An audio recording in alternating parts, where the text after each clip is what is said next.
Welcome back to the Mad Bros. आज मैं आप लोगों को शुगर की 4 स्टेजेस बताऊंगा। जब भी किसी को डायबिटीज होती है तो वो एकदम से नहीं हो जाती, बल्कि उसकी स्टेजेस होती है। सबसे पहले तो वो इंसुलिन रेजिस्टेंस पे जाता है, ये पहली स्टेज होती है। इंसुलिन रेजिस्टेंस क्या होती है कि आपकी इंसुलिन काम करना छोड़ देती है, काम नहीं करती। अब ये इंसुलिन क्या होती है, देखिए, जब भी आप खाना खाते हैं, जो कुछ भी आप खाते हैं, उसके अंदर ग्लूकोज होता है जो कि आपको एनर्जी देता है, ताकत देता है। जब आप खाना खाते हैं तो वो ग्लूकोज आपके मैदे से, आपकी आंतों से खून के अंदर चला जाता है, और खून से फिर आपके पूरे जिस्म के अंदर जहां भी खुलिये मौजूद है वहां पे चला जाता है। अब खुलियों के अंदर जाने के लिए ग्लूकोज को जरूरत होती है इंसुलिन की।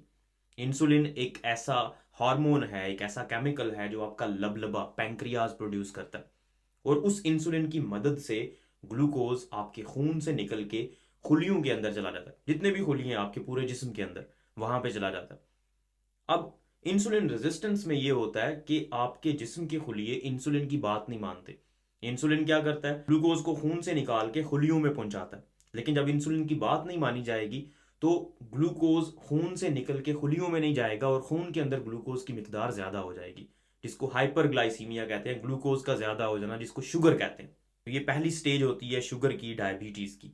और इस स्टेज पे आपको कोई अलामत नहीं आती। बेशुमार लोग आप देखेंगे उनको इंसुलिन रेजिस्टेंस का मसला होता है। जितने भी लोग जिनमें मोटापा है, जिनमें चर्बी ज्यादा जमा हुई है, उनमें इंसुलिन रेजिस्टेंस का मसला होता है। ये पहली स्टेज है जिसपे आपको कोई अलामात एज सच नहीं आती। हाँ, कुछ लोगों को एक टर्म होती है एकेंथोसिस नाइग्रिकेंस। इसमें होता यह है कि आपकी जिल्द कुछ जगहों पे काली होना शुरू हो जाती है, डार्क होना शुरू हो जाती है। इसको एकेंथोसिस नाइग्रिकेंस कहते हैं। स्पेशली आर्मपिट्स में, बगलों में और गर्दन पे रंग स्किन का डार्क होना शुरू हो जाता है। इसको एकेंथोसिस नाइग्रिकेंस कहते हैं और ये एक इंसुलिन रेजिस्टेंस की अलामत हो सकती है। अब आते हैं दूसरी स्टेज पे। दूसरी स्टेज होती है प्री डायबिटीज स्टेज, मतलब शुगर होने से पहले की स्टेज। इसके बाद आपको शुगर होगी। प्री डायबिटीज के अंदर भी कोई अलामत आपको ऐसा सच नजर नहीं आती। और बहुत सारे लोग, पाकिस्तान में आप लोगों को पता है कि 30% इंसिडेंस है। मतलब ये कि जितने भी एडल्ट हैं, जितने भी नौजवान हैं, या जितने भी जिनकी उम्र ज्यादा है, उनमें 100 में से 30 लोगों को शुगर का मसला है। और इतनी ही ऑलमोस्ट 30% लोग ऐसे हैं जिनको प्री डायबिटीज है, मतलब अभी शुगर हुई नहीं है लेकिन हो जाएगी। प्री डायबिटीज के अंदर क्या होता है, आपकी शुगर लेवल कंट्रोल नहीं रहती, ज्यादा होना शुरू हो जाती है। उस लेवल को नहीं पहुंचती जिसे हम डायबिटीज कहते हैं और जिसपे इलाज शुरू कर लेते हैं, लेकिन शुगर नॉर्मल से ज्यादा हो जाती है। ये एक रेफरेंस रेंज है। अगर आपकी फास्टिंग ब्लड ग्लूकोज, मतलब जब आपने कुछ भी खाना नहीं खाया और सुबह आप अपनी शुगर को चेक करवाते हैं, तो अगर वो शुगर लेवल 100 से लेके 125 मिलीग्राम पर डेसीलीटर अगर हो, तो इसका मतलब ये है कि आप प्री डायबिटीज की स्टेज में है। नॉर्मल जो शुगर लेवल है जब आपने खाना नहीं खाया होता, जिसको फास्टिंग ब्लड ग्लूकोज कहते हैं, ये 80 से लेके या 70 से लेके 100 के दरमियान होनी चाहिए। अगर ये 100 से 125 तक है, इसका मतलब आप प्री डायबिटीज की स्टेज में है। आपको किसी वक्त भी डायबिटीज, शुगर हो सकती है। एक और टेस्ट इसके लिए किया जाता है प्री डायबिटीज और डायबिटीज को डायग्नोज करने के लिए, उसको HbA1c कहते हैं। HbA1c अगर किसी की 6% से लेके 6.4% तक है तो वो प्री डायबिटीज के अंदर होता है। नॉर्मल लोगों के अंदर 6% से कम होती है। अगर 6% से 6.4% तक है तो इसका मतलब है उसको प्री डायबिटीज है। अब प्री डायबिटीज में कोई अलामत नहीं आती, आपको नहीं पता चलता। बहुत सारे लोग आपको नजर आएंगे, अगर वो ये टेस्ट करवा ले, फास्टिंग ब्लड ग्लूकोज और HbA1c, उनमें ये दोनों चीजें ज्यादा होंगी, प्री डायबिटीज की रेंज में होंगी, लेकिन उनको पता नहीं होगा। उसकी वजह यह है कि इसकी कोई अलामत ही नहीं आती। अब जो तीसरी स्टेज है वो है शुगर की स्टेज, डायबिटीज की स्टेज, जिसमें अलामत आना शुरू हो जाती हैं। अब शुगर की क्या अलामत होती हैं, आपको प्यास बहुत ज़्यादा लगना शुरू हो जाती है, भूख ज़्यादा लगना शुरू हो जाती है, वजन बाज औकात कम होना शुरू हो जाता है आपका, पेशाब बहुत ज़्यादा आता है और बार बार आता है आपको, हर वक्त जिस्म दर्द करता रहता है। तो ये कुछ अलामत हैं। इसके अलावा भी बहुत सारी अलामत हैं। इससे आपको पता चल सकता है कि आपको डायबिटीज़ हो सकती है। आपको खून के टेस्ट करवाना, अपने ब्लड ग्लूकोज लेवल्स चेक करवाना और HbA1c चेक करवाना ज़रूरी है। अब डायबिटीज़ में यहाँ पे भी, अब ये जो तीसरी स्टेज है, देखें, ये तीसरी स्टेज पे आप पहुंच गए। यहाँ पे भी बहुत सारे लोगों को नहीं समझ आती, उन्हें नहीं पता चलता कि उनको डायबिटीज है।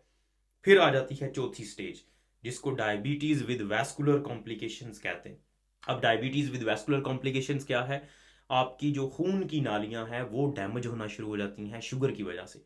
दो तरह की खून की नालियां होती हैं, एक होती हैं बड़ी खून की नालियां, जैसे वो खून की नालियां जो दिल को सप्लाई करती हैं, जो दिमाग को सप्लाई करती हैं, और दूसरी होती हैं छोटी खून की नालियां जिनको कैपिलरीज कहते हैं, वो जो आंखों के अंदर मौजूद होती हैं, गुर्दों के अंदर मौजूद होती हैं। अब ये दोनों डैमेज होना शुरू हो जाती हैं। जब आंखों के अंदर जो खून की नालियां, छोटी खून की नालियां सप्लाई करती हैं, वो जब डैमेज होती हैं शुगर की वजह से, शुगर ज़्यादा होने की वजह से, तो आपकी नज़र ख़राब होना शुरू हो जाती है। यही वजह है कि जितने भी लोग डायबिटीज़ के साथ डायग्नोज होते हैं, जिन लोगों को डॉक्टर बताते हैं कि आपको शुगर का मसला है, जब उनको पता चलता है उनकी आंखें ऑलरेडी बहुत ख़राब हो चुकी होती हैं। और यही मसला गुर्दों के साथ भी होता है, उनके गुर्दे भी ख़राब हो रहे होते हैं, उनकी आंखें भी, नज़र भी ख़राब हो रही होती है, जब उन्हें पता चलता है कि उनको शुगर का मसला, वो ऑलरेडी चौथी स्टेज के ऊपर मौजूद होते हैं।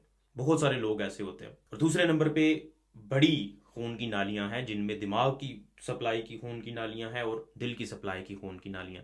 अगर ये डैमेज होंगी, अगर दिल की सप्लाई ख़राब होगी, तो आपको दिल का अटैक हो सकता है, हार्ट के प्रॉब्लम्स हो सकते हैं। और अगर दिमाग की खून की सप्लाई डैमेज होगी, खून की नालियां ख़राब होंगी, तो उसकी वजह से आपको फालिज का मसला हो सकता है। तो ये 4 स्टेजेस हैं। अब इनसे बचा कैसे जा सकता है? देखें, ये डायबिटीज़ जो है ना, ये मेटाबॉलिक डिजीज़ है। मेटाबॉलिक डिजीज़ का मतलब ये है कि बहुत सारी चीज़ें आपके हाथ में है, जेनेटिक भी है। मतलब कि अगर आपके पेरेंट्स में, अगर आपकी फैमिली में डायबिटीज़ है, तो आपको डायबिटीज़, आपको शुगर होने का रिस्क ज़्यादा हो जाता है।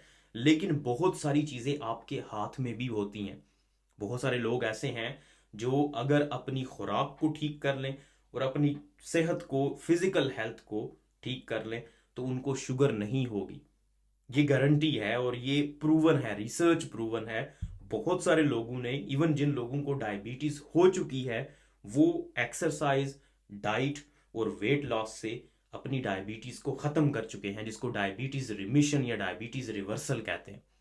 तो यही दो चीजें हैं जो आपकी शुगर को कम कर देंगी और आपको शुगर से छुटकारा दिला सकती हैं। एक है आपकी डाइट, आपकी खाने पीने की चीजें, और दूसरे नंबर पे है आपका वजन, आपकी फिजिकल एक्टिविटी, वर्जिश। यही दो चीजें हैं जो डायबिटीज का मेन इलाज है। हाँ, जो जब आप तीसरी या चौथी स्टेज पे पहुंच जाते हैं, तब आपको दवाइयों की जरूरत होती है।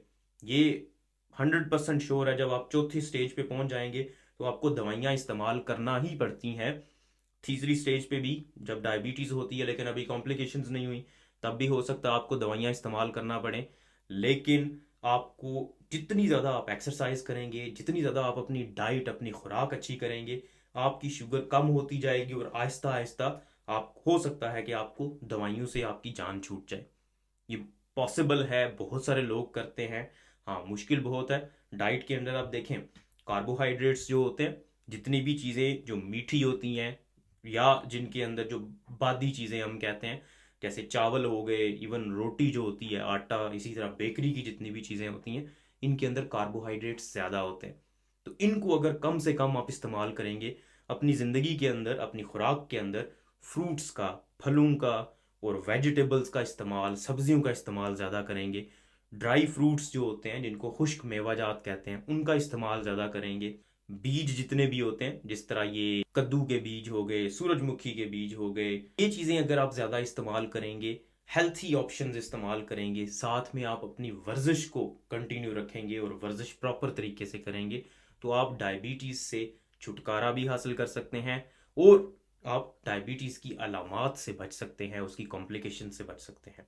उम्मीद है आपको ये वीडियो पसंद आई होगी। इस वीडियो को लाइक करें, इस चैनल को सब्सक्राइब करें, ताकि इस तरह की मजीद इन्फॉर्मेटिव वीडियोस हम आप तक पहुंचाते रहें। शुक्रिया।